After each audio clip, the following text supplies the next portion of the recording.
¿Qué significa que los demonios creen y tiemblan? ¿Qué significa que los demonios creen y tiemblan? Se basa en Santiago 2:19, el cual dice de esta manera: tú crees que Dios es uno, bien haces, también los demonios creen y tiemblan. ¿También los demonios qué? Creen. Mire, la salvación bíblica es un regalo de Dios recibido únicamente por creer en Jesucristo, y la certeza depende del objeto de la fe. O sea, Cristo y su obra, no del grado de conocimiento doctrinal, no de una reacción emocional como el temor, ni obras que pueden seguir a esta fe. La fe es muy sencilla, es creer lo que Dios ha dicho. ¿Y quién salva según las Escrituras? Jesucristo salva. Y ese es todo el mensaje de las Escrituras, desde el inicio de Génesis hasta el último del libro de la Biblia. Creemos que la Biblia nos muestra que la salvación es la obra de Dios que Él hace por medio de Jesús, y nos salva cuando respondemos por fe y creemos en Él. ¿Estamos de acuerdo con eso? Sin embargo, hay frases que son citadas y mal entendidas cuando se discute la salvación por fe. Quizás usted le ha dicho a una persona: la salvación es solamente por gracia, por fe, por creer. Ellos le responden: pero los demonios también. Usted se quedó un poco confundido. Sí, ¿verdad? Sí, es cierto, los demonios también creen y tiemblan. No nada más por creer, entonces una persona va a ser salva. Tiene que haber algo más. Aún Santiago 2 es un pasaje que ha sido malentendido por muchas personas, porque dicen: la fe sin obras es muerta. Bien que lo sabe. Dice: no, una fe sin obras es muerta. No sirve una fe. Necesitas tener fe y después hacer tu parte. Necesitas fe y hacer las obras. Porque una fe sin obras es ¿qué?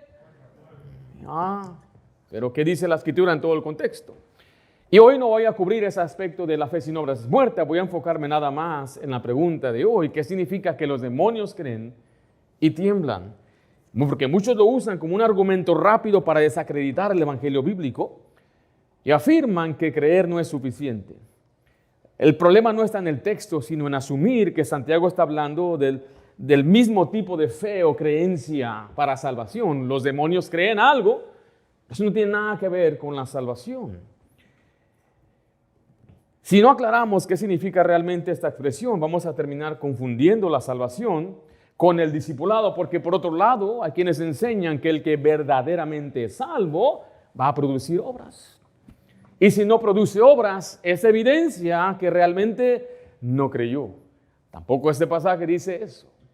Hay gente que pone después al apóstol Pablo contra Santiago, porque Romanos 4 menciona acerca de ser justificados por la fe. Y eso será, les repito, otro tema.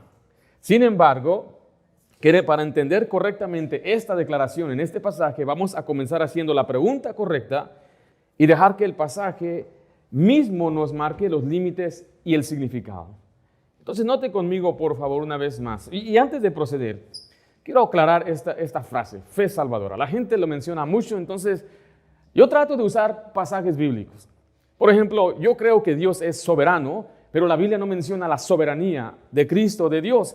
Y la razón por qué yo trato de no utilizar tipos de frases o palabras es porque ya vienen cargadas con mucha teología que no es bíblica. Para mí, cuando yo escuchaba que la soberanía de Dios significaba que Dios reina, Dios está en control, a Dios nada se le escapa, y Él, si Él anhela y desea, puede intervenir en los asuntos del hombre. Por otro lado, la soberanía que se habla en la teología reformada es que Dios básicamente controla todo.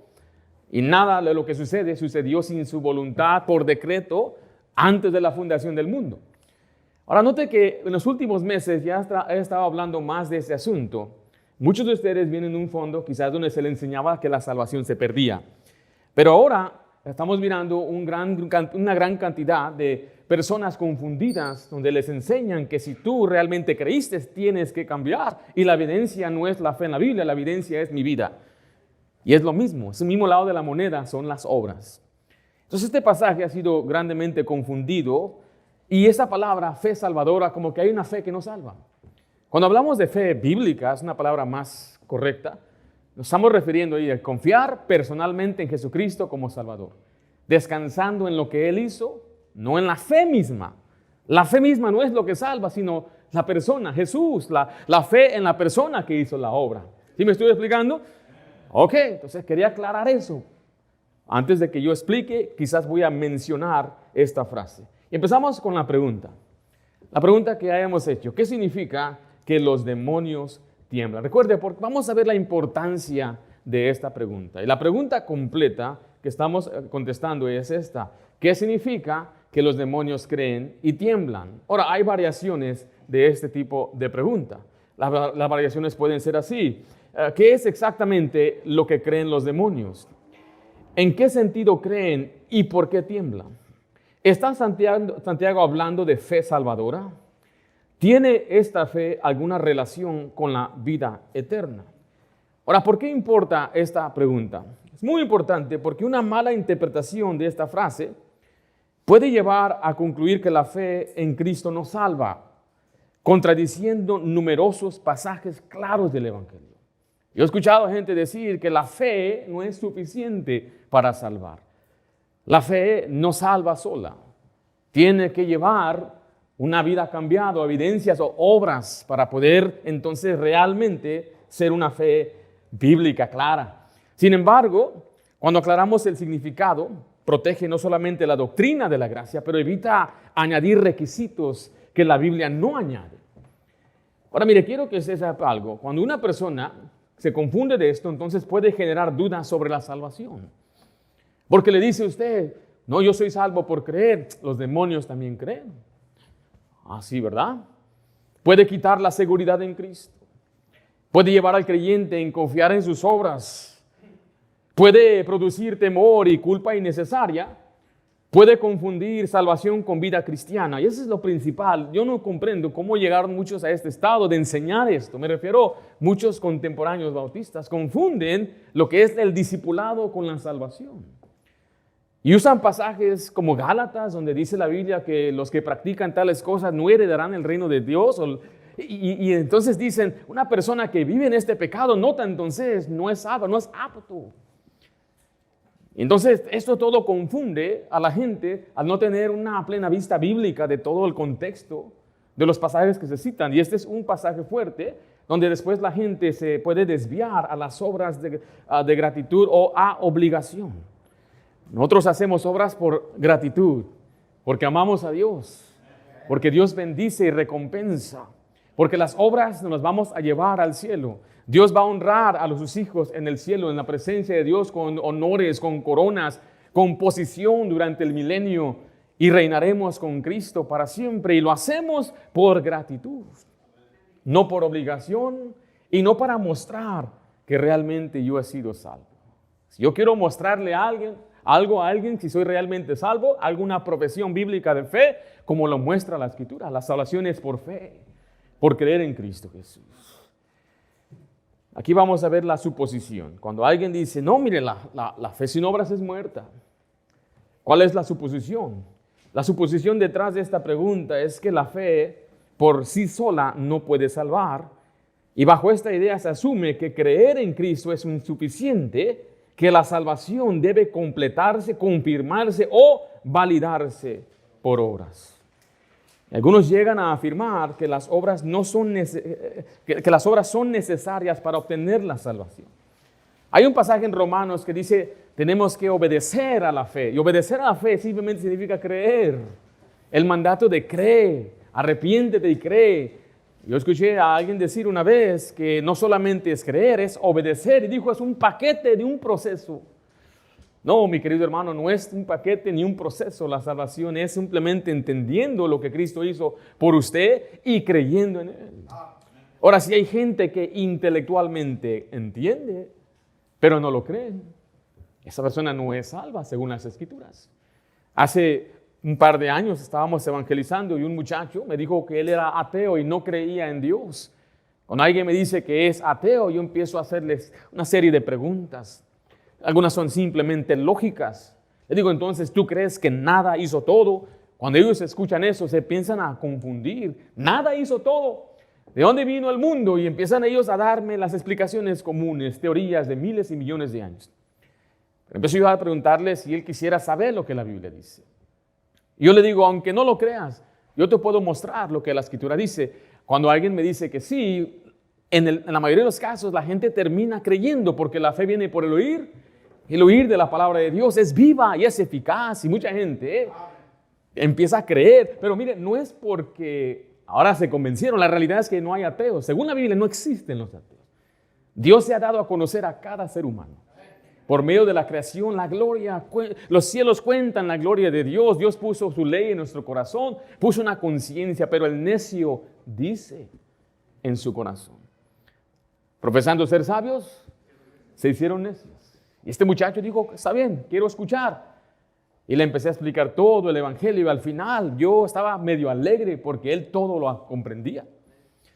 Le dije, porque en la forma en que yo explico el evangelio le digo, según las escrituras, ¿qué dice la Biblia? ¿Cuál es tu condición? Pues soy pecador. Según las escrituras, ¿a dónde van los pecadores? Bueno, destituidos, se van al infierno. Él me daba respuestas completas, bien explicadas.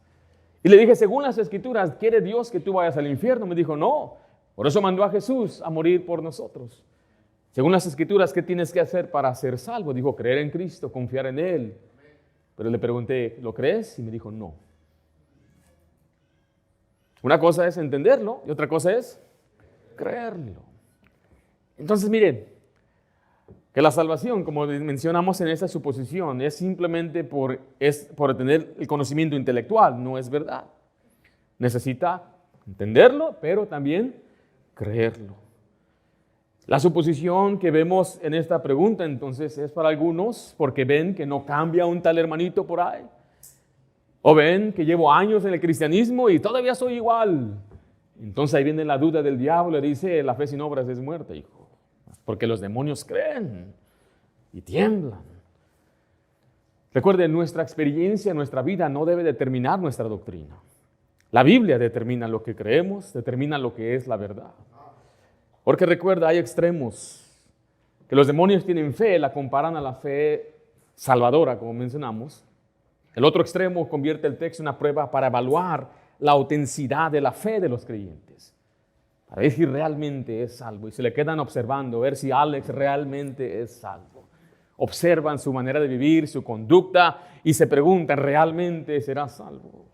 Y mucha gente después de tiempo, cuando falla, dice, yo creo que no he sido salvo. O perdí la salvación. Ambas posturas parten del mismo error, negar que la fe en Cristo por sí sola sea suficiente para dar vida eterna. ¿Están conmigo, hermanos? Tengo una respuesta sencilla, corta, y ahorita vamos a dar la respuesta razonada, completa, bíblica. Cuando Santiago dice que los demonios creen y tiemblan, se refiere a que reconocen una verdad teológica, que Dios es uno. Reaccionan con temor, no tienen fe salvadora en Cristo ni el Evangelio. Ahora, para entender correctamente esta declaración de Santiago, vamos a comenzar haciendo la pregunta correcta y vamos a permitir que el mismo texto establezca, como dije, esos límites. No debemos imponerle una definición de salvación que el texto mismo no pretende dar. Así vamos a dar la respuesta bíblica razonada. Note primero conmigo lo que dice Santiago, lo que Santiago está diciendo. En Santiago 2:19. ¿Estamos ahí? Dice, tú crees que Dios es uno, bien haces. También los demonios creen y no son salvos. Algo así. No, ¿verdad que no? También los demonios creen, ¿sí? ¿Pero qué creen? ¿Qué es el contexto ahí inmediato? ¿Creen qué cosa? Que Dios es uno. Entonces los demonios creen una posición doctrinal, no el Evangelio. El texto define claramente el contenido de esa creencia. Dios es uno. Ahora, ¿por qué lo dice Santiago? Santiago le escribe mayormente a los judíos de la dispersión, y ese es uno de los mandatos más, o una de las declaraciones más importantes en el Antiguo Testamento, que Dios es uno. Santiago no dice que los demonios creen en Cristo, ni en su muerte, ni en su resurrección. Creen una verdad correcta acerca de Dios, pero no confían en Cristo para salvación. Quiero que vea cómo los demonios interactuaban cuando Jesús llegaba. En Marcos 1:24 dice la Biblia así, diciendo, ¿qué tienes con nosotros, Jesús Nazareno? ¿Has venido para qué? Para destruirnos. Yo te conozco, quién eres, el Santo de Dios. ¿Los demonios conocen a Jesús? Y conocen a Jesús. Sabían quién era Jesús. Y cuando lo veían, ¿cuál era su reacción? Era miedo, temblor, siempre. Note Hechos 19:15, pero respondió el espíritu malo, dijo, a Jesús conozco. ¿A quién conocen? A Jesús. Estos textos muestran reconocimiento de identidad y verdad doctrinal. No se refiere, yo sé que tú eres mi Salvador. No es una confianza de fe en el Evangelio. Note conmigo, el temblor de los demonios no es fe, sino es reconocimiento de juicio. Los demonios tiemblan porque saben quién es Dios y conocen el destino de ellos. Y su reacción nunca es confianza, siempre es temor. Note Lucas 8:31. Y le rogaban que no le mandasen ir ¿a dónde? Al abismo. ¿Dónde será el abismo? Es el infierno. ¿Jesucristo mandaba a los demonios al infierno? Claro que sí. Entonces ellos tiemblan porque saben que les espera un juicio.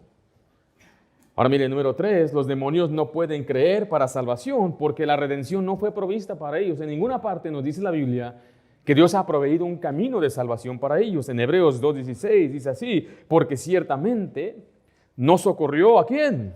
Los ángeles, o sea, incluyendo a todo ser espiritual que abandonó a Dios, se llama demonio, diablo, sino que socorrió a la descendencia ¿de a quién? De Abraham. Entonces, note, hay muchos pasajes que Dios se entregó por los hombres. Él gustó la muerte por todos los hombres, por los hombres que Él creó, no por los seres espirituales, no por los ángeles. En ninguna parte vemos una redención provista para los seres espirituales. Cristo murió por hombres, ¿no por quién? Por ángeles, no por demonios. Por lo tanto, su creencia jamás tuvo propósito de salvación. Cuando dice los demonios creen, en ninguna parte vemos entonces que esa creencia se trata de su redención. La Escritura establece juicio para los ángeles caídos, no una provisión de salvación o redención. Note 2 Pedro 2:4, dice, porque si Dios no perdonó a los ángeles que pecaron, sino que arrojándolos al infierno, los entregó a prisiones de oscuridad para ser reservados al juicio. No hay perdón para los demonios, no existe. Ellos simplemente están esperando el día de juicio. Los que están arrojados ahorita en el infierno están esperando un día de juicio. Y ese día de juicio va a determinar finalmente su destino, es el lago de fuego, junto con el diablo y junto con todos los pecadores que mueren sin Cristo Jesús. Si estamos viendo entonces que no hay salvación para demonios ni ángeles, no existe una redención. Por lo tanto, una conclusión sencilla es que los demonios creen, no están creyendo en el Evangelio. No pueden creer en el Evangelio. No hay Evangelio para ellos, no hay redención para ellos. Y número 4, el punto de Santiago es la utilidad práctica de la fe, no su capacidad para salvar. Aunque aquí no voy a entrar ya a los detalles de la fe sin obras es muerta, pero esta frase aquí le ayuda mucho a comprender. El contexto aquí, Santiago no está hablando de la capacidad para salvar. Santiago escribe a creyentes y les confronta por una fe que no beneficia a otros. Hablan mucho, pero no hacen nada. Su argumento es, si incluso los demonios reaccionan a lo que creen, le dice, ¿cómo es posible que ustedes, entonces, como creyentes, no actúen en amor? ¿Cuál es el contexto? En Santiago 2:17 dice, así también la fe, si no tiene obras, ¿está qué? Está muerta en sí misma. ¿Por qué? Porque hay personas que tienen necesidad. Decía, le hace falta comida, les hace falta vestimento. Y le dice, anda, que Dios te bendiga cuando tú tienes que darle. El pasaje entonces habla de esa forma. ¿Cómo es posible que los demonios sí creen y tiemblan? Y lo vimos que temblaban, y lo vimos en el contexto del Evangelio de Jesús. Pero los cristianos, ¿cómo pueden decir que creen, pero no responden en ese amor? Es un reto a la fe práctica, un reto a la utilidad de la fe. Porque si usted dice, yo tengo fe, ¿fe para qué? Para que Dios provea, pero no ora, esa fe es inactiva. Es una fe que no tiene utilidad. La fe que Dios requiere es que cuando pidamos, también tenemos que vivir de acuerdo a esa fe. Si hablamos, tenemos que vivir de acuerdo a esa fe. No en hipocresía, nada más hablar y no actuar. Muerta, recuerde, no significa inexistente ni falsa, sino inútil, improductiva, sin beneficio práctico. Entonces, ¿pueden los demonios ser salvados? Cuando dicen no creen, ¿está diciendo el pasaje que no creen en el Evangelio? No, este es el mismo error que Gálatas corrige. El error que Pablo corrige en Gálatas es el mismo que se comete al malinterpretar Santiago 2:19. Usted lea el libro entero de Gálatas. Si usted puede, escuche los mensajes predicados verso a verso, todo el libro de Gálatas. Y el libro de Gálatas nos enseña que se corrige un error donde la gente, los Gálatas, tratan ellos de completar la salvación con sus obras. La idea de que la fe por sí sola no es suficiente para salvación es lo que están tratando Pablo de corregir y deben añadir algo humano. Y Pablo lo explica. Él dice, ustedes comenzaron bien, comenzaron con la fe y ahora quieren terminar en la carne, con las obras. Empezaron en el espíritu y quieren terminar en su carne. ¿Por qué? Porque alguien les fascinó. Alguien vino y les habló palabras que nunca habían escuchado. Pablo Hechos lo describe, dice en capítulo 15 que llegaron algunos de Jerusalén, a donde estaba Pablo, Antioquía, y les empezaron ellos a decir, si no os circuncidáis conforme al rito de Moisés, no podéis ser salvos. Entonces aquí se encontraban los Gálatas en una situación que nunca habían escuchado. Yo me imagino que se acercaron a Pablo un poco frustrados, le dijeron, Pablo, ¿por qué nunca nos dijiste que tenemos que circuncidarnos? Nos lo mostraron con la ley, ahí lo mostraron en Éxodo, en Deuteronomio. ¿Cómo es posible, Pablo, que tú nunca nos enseñaste eso? Y hubo una tremenda contienda. Entonces Pablo escribe esta carta para explicar claramente esto, que la salvación es por fe sin obras de la ley. La salvación no requiere que se añada obras tampoco. ¿Sí están conmigo o no? En Galacia se enseñaba que la fe en Cristo debía completarse con las obras. Ese es el mismo error que reaparece cuando se afirma que las obras son necesarias como condición o evidencia obligatoria de salvación. Pero Gálatas deja claro que añadir obras a la fe anula la gracia y cambia, tuerce el evangelio. Porque Pablo lo dice, es otro evangelio. O sea, otra forma de ser salvo. Y si alguien predica otro evangelio, ¿qué significa anatema? Sea maldito, es una condenación grave. La justificación descansa únicamente en la fe puesta en Cristo, no en lo que el hombre puede hacer después de creer. Note conmigo, la salvación es recibida únicamente por fe en Jesucristo. Y vamos a ver varios pasajes de Gálatas, porque recuerde, Gálatas tuvo ese propósito, ese libro de explicar o desmentir esto. La Biblia enseña de manera consistente que la salvación es recibida únicamente por fe en Jesús. Gálatas 2:16 dice así, sabiendo que el hombre no es justificado, o sea, no puede obtener justicia delante de Dios o declarar inocente delante de Dios por las obras de la ley, sino ¿por qué? Por la fe de Cristo. Nosotros también hemos creído en Jesucristo para ser justificados por la fe de Cristo y no por las obras de la ley, por cuanto por las obras de la ley nadie será justificado. Qué tremendo pasaje, lo repite de una forma al revés, de arriba y abajo, por si las dudas. Gálatas 3:26 dice, pues todos sois hijos de Dios por la fe en Cristo Jesús. Note conmigo que la fe no es evaluada por su cantidad, intensidad o demostración, sino por su objeto. Gálatas 3:2 dice así, esto solo quiero saber de vosotros.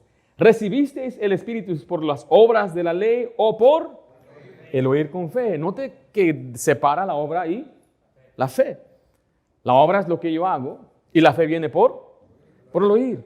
Oír con fe. O sea, no solamente es oír, hay gente que oye y no cree, pero yo oigo y creo. Y así es entonces como uno recibe el Espíritu, la salvación. Gálatas 3:11 dice así, y que por la ley ninguno se justifica para con Dios. Es evidente porque el justo, ¿qué dice después? Por la fe vivirá. Recuerde, la salvación descansa en la fe en Cristo y después de ser salvo, aún la vida cristiana es de fe, no es de obras, siempre es de fe. Gálatas 3:22 dice así, más la Escritura lo encerró todo bajo pecado, para que la promesa que es por la fe en Jesucristo fuese dada ¿a quién? A los creyentes. Al que cree, se le da la promesa de la fe. ¿Cuál es la promesa de la fe? La justificación, la salvación, la vida eterna. ¿Qué se requiere? Creer. ¿Usted cree? Ok, número 3, la salvación excluye completamente la obra humana como medio o condición. Gálatas 2:21 dice, no desecho la gracia de Dios, pues si por la ley fuese la justicia, entonces por demás murió Cristo. En otras palabras, Si yo tengo que hacer mi parte, entonces Cristo murió en vano. Básicamente lo que está diciendo. No tuvo que morir por mí. Es algo que tenemos que realmente analizar. Si usted está luchando y batallando, ¿seré o no seré? ¿Estoy haciendo lo suficiente? Si usted está dependiendo de sus obras y no lo que Dios hizo, entonces realmente usted está diciendo en práctica, Jesús no tenía que morir. Yo lo hice solo. No necesitamos a Jesús.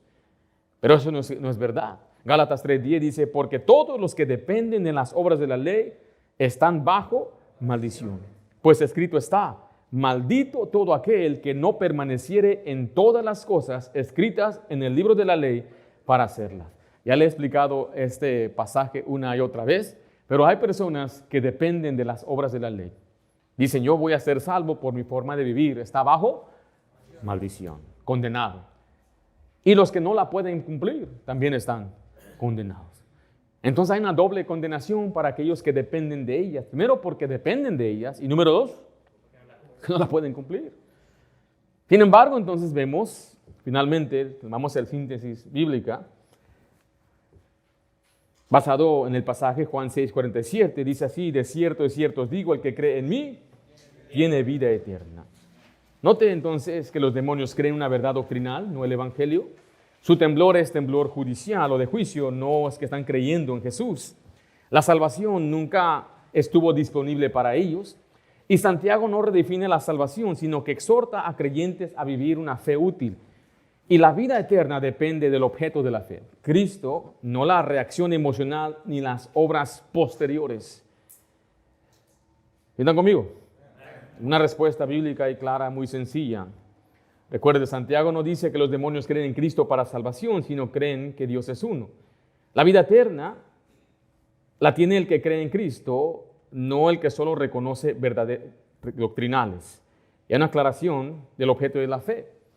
No todo creer salva. ¿Cómo? Bueno, ¿dónde crees? ¿En qué crees? A eso me refiero, la confusión de la gente cuando dicen la fe salvadora. Porque dice, bueno, yo creo en Jesús, pero creí suficiente. No. El problema es en dónde usted está colocando su fe. En sus obras, su religión, en usted mismo, en guardar un día, en algo que no sea lo bíblico. Entonces, no todo creer puede salvar, porque está creyendo en las cosas equivocadas. Pero creer en lo correcto, lo que salva, note, es creer en la persona y obra de Jesucristo. Aquí quiero que dé un enfoque el evangelio. Cuando alguien le pregunte estas cosas, usted tiene que contestar, usted puede contestar. Se dan un guía para cómo puede contestar y después lo va a tornar hacia el evangelio. La Biblia es clara, la vida eterna es un regalo recibido por fe en Cristo. Si añadimos obras, evidencias o reacciones emocionales, ya no es gracia. Algo muy sencillo para que usted pueda analizarse. Si usted está mirando, observando sus obras para ver si realmente usted creyó, usted no está descansando en la fe que Dios ha mostrado, no está descansando en la obra de Cristo. Está mirando sus obras. Por eso digo, es lo mismo. Una persona que cree que la salvación se pierde y una persona que busca evidencias es lo mismo. Últimamente lo que determina su salvación es ¿qué? No, de estas dos personas. Son sus obras. Porque él dice, no, si no vivo, la pierdo. Y este dice, si no vivo, nunca la tuve. Es lo mismo. Dice, pastor, entonces, ¿cómo una persona que realmente es salvo va a ser? Es una falacia. Hay una falacia que se llama la falacia del verdadero escocés. Un verdadero escocés, y da una lista de lo que, como si lo volteáramos a un mexicano. Un verdadero mexicano le gusta el chile. Hay muchos que no les gusta el chile. Ayer andábamos con no les gustaba. Ahora, ¿a los del Salvador les gusta el chile? A algunos no, ¿verdad? ¿A Mano Mauricio le gusta el chile? No. Usted no es verdadero salvadoreño, entonces. Sí me estoy explicando la falacia. Un verdadero salvo vive en santidad. Un verdadero salvo ha creído en Cristo. No confunda el discipulado. Un verdadero discípulo obedece a Cristo. Un verdadero discípulo niega su vida. Un verdadero discípulo sigue a Cristo a toda costa. Eso es un verdadero discípulo. Usted puede ser un creyente, Dios le bendiga, recibe a Cristo, pero si usted no está siguiendo a Cristo, usted no es discípulo de Cristo. Jesús dijo, no puede ser mi discípulo. No dijo, no puede ser salvo. El discipulado no es igual que la salvación. Alguien dijo claramente, la salvación es venir a la cruz de Cristo, creer en Él y recibir la salvación. Y el discipulado es tomar mi cruz cada día y seguirle a Él. No confunda los dos. Ahora algunos dirían, pastor, ustedes nada más por enseñar, por creer, por fe, eso va a dar la tendencia a la gente que viva en pecado. En primer lugar, una persona que no cree en Cristo no puede vivir conforme a la ley de Dios. Es imposible, Romanos 8 lo dice. Por eso tenemos que enseñarle plenamente lo que dice la Biblia para que usted pueda andar en el Espíritu. Primeramente tiene que recibir al Espíritu por medio de la fe. Y después viene el discipulado con predicación fuerte, directa. Repréndelos duramente para que sean sanos en la fe. Y aquí es donde viene entonces la iglesia a ayudarle a usted a vivir, para ser sano en la fe, discipulado para dar disciplinas espirituales, predicación directa en la práctica, venga en las tardes, Proverbios estamos estudiando, para que usted sea redarguido y salga siempre molesto de aquí. Es porque tiene que cambiar. Cuando uno cambia y crece, Dios lo fortalece. Por eso la meta de la predicación es como respondían, dice, y se compungieron de corazón. Porque el Espíritu Santo empieza a obrar, empieza a tratar de hacer esos cambios. Entonces una iglesia como la nuestra, que creemos que la gracia es gratuita por fe, ahora enseñamos que la gracia nos enseña a renunciar. La gracia misma nos enseña a vivir piadosamente, celoso de buenas obras. O sea, que hagamos cualquier noción de perspectiva o iglesias o religiones que hemos visto o escuchado, vamos a ver lo que dice la Biblia. ¿Amén? Santiago 2:19 enseña que la fe, no enseña que la fe sea insuficiente para salvación. El pasaje simplemente distingue entre creer una verdadera doctrina y confiar en Jesucristo para vida eterna.